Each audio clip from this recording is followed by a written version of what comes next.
늦은 밤의 심야극장. 이곳에 여러 명의 사람들이 모이기 시작합니다. 사는 곳도 다르고 성격도 모두 다른 이들. 그런데 이 극장 조금 이상하네요. 검표원은 일에 의욕이 없는 건지 앉아서 침 흘리면서 세워라 내워라 졸고 있고, 일에 의욕이 없는 건 매점 주인도 마찬가지 같네요. 콜라와 팝콘을 사려는 것 뿐인데 손톱깎이에만 열중하고 있네요. 심지어 파는 물건은 오로지 빵과 우유.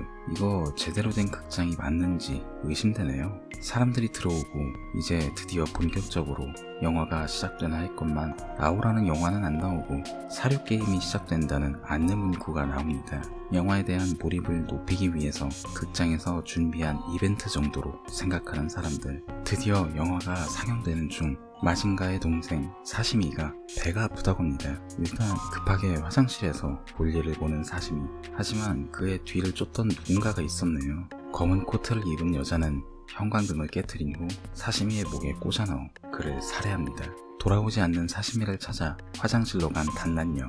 어째서인지 불이 꺼져 있는 화장실, 그리고 불이 다시 켜지는 순간 그녀의 눈에 들어온 건 살면서 한 번도 본 적 없던 끔찍한 참상이었습니다. 이때 그녀를 죽이기 위해 쫓아온 매점 주인 겐, 결국 처참하게 살해당하고 이 둘의 시체는 상영관 안의 사람들에게 보여지게 됩니다.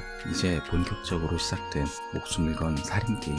과연 이 사람들은 살아남을 수 있을까요? 이런 미친 짓을 벌이는 극장주의 속셈은 대체 뭘까요? 영화 시어터는 한국에서 처음으로 나온 본격적인 고어 영화라고 볼 수 있습니다. 아무래도 한국에서 비주류라고 할 수 있는 호러 영화, 그 중에서도 특정 매니아들만 소비되는 고어 영화라는 점에서 이 영화는 분명 기념비적인 영화예요. 하지만 그건 그거고 리뷰는 리뷰니까요. 영화에 대해서 좀 더 객관적으로 봐야겠죠. 확실히 옛날 영화이긴 하지만 영화의 수위는 지금 봐도 높은 편이긴 합니다. 단순히 피가 솟구치는 것을 넘어서 기존 한국 영화에선 잘 나오지 않았던 직접적인 신체 훼손을 있는 그대로 보여주는 등 이 영화는 처음부터 이런 걸 보여주는 영화다 라는 식의 어필을 아주 적극적으로 하고 있어요. 영화 속 동료들도 하나같이 평범한 사람들이 아니라 각자의 개성이 워낙 강한 사람들이 많다 보니 사람들 간의 티키타카도 나름 나쁘지는 않은 편이에요. 물론 이 영화에 좋은 점만 있는 건 아닙니다. 영화는 처음 시작부터 끝까지 B급 정서를 아주 가득 담고 있어요. 영화 중간에 마치 게임 화면 같은 장면이 상당히 자주 나오는데 문제는 이 부분이 호불호가 상당히 많이 갈릴 것으로 보여요.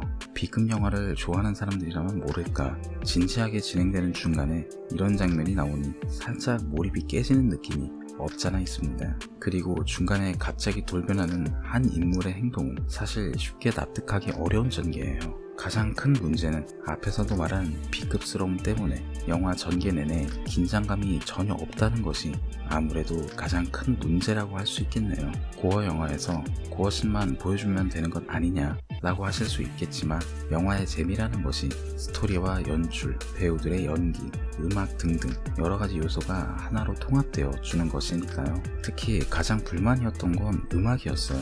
상황에 맞지 않는 음악의 사용으로 인해서 영화에 대한 몰입이 상당히 많이 깨지고 있어요.